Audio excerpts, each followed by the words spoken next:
North Korea has issued a warning stating it is ready to take military action against any security threats posed by the United States, Japan and South Korea following a recent joint air drill that involved a US strategic bomber.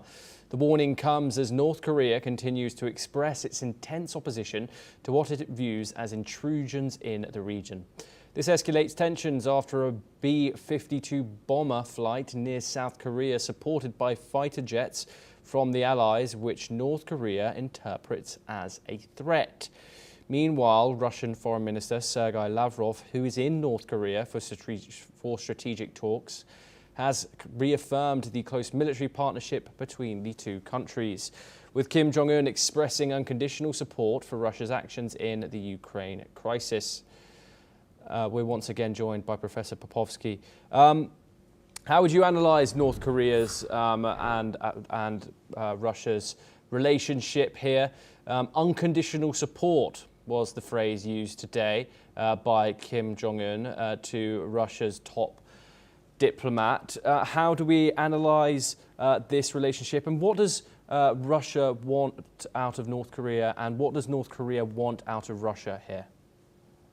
Yes, nothing surprising. They have been allies for a long time, Russia and North Korea.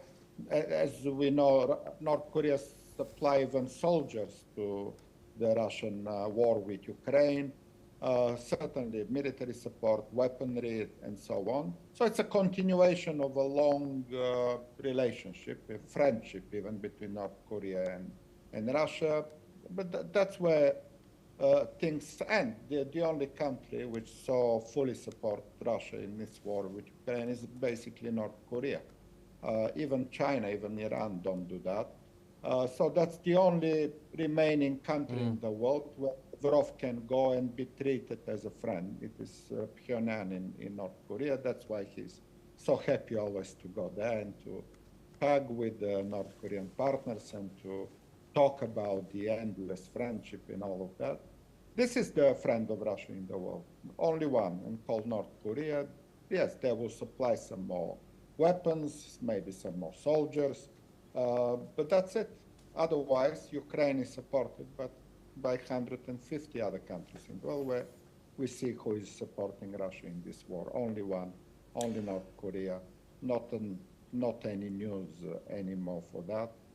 The dictators love each other. Those who want to stay in power forever, they love each other. And unfortunately, yes, there are several such dictators in the world, and they remain in a kind of a friendship and supporting each other. But the rest of the world, as I said, democratic countries, countries that respect rule of law, respect human rights, obviously are much more united and much more stronger than those remaining few dictators. Professor Popovsky, how does this vocal support for Russia's actions in Ukraine fit into North Korea's broader foreign policy? Yes, obviously negatively. Nobody else is also a friend of North Korea, by the way, apart from Russia. And the countries in the region, Japan and South Korea and United States and everybody else, obviously will keep North Korea isolated, under sanctions, under pressure, including, for that matter, to develop weapons of mass destruction, including nuclear weapons. So North Korea remains where it is, fully isolated, under sanctions, with no other friend apart from Vladimir Putin in Moscow. To a certain extent, China is also considered to be a dialogue with North Korea. Dependent on China, North Korea has very little options but to simply continue what they have been doing so far. Professor Popovsky, what do you think of the fact, how might the US, South Korea and Japan, all allies, adjust their posture or messaging to manage the risk of a possible North Korean retaliation?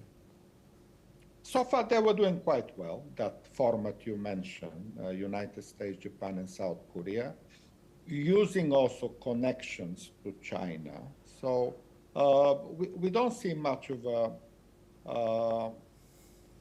aggressive behavior on behalf of North Korea over the last year at least. There used to be missiles, some testing long-range missiles over Japan, but those were rare and those were more like in the past. In other words, in my contacts in Japan, I usually ask these questions: how much Japanese are worried about the North Korean possible attack? And strategically, they rely on United States, South Korea as a kind of a firm alliance against possible North Korean aggression. And for that matter, North Koreans also realize that they have no way to even gain closer to the military might of United States. So for that matter, it's simply a game. They are trying to get some funding from releasing some information, some weapons. So this again is a long game. Sometimes North Koreans cooperate by saying that they will not develop this or that facility, weaponry, in exchange for some assistance, financial assistance. Yes, Professor Veselin Popovsky, thank you very much for joining us on the programme. Always a pleasure to have you on. We now move over to the United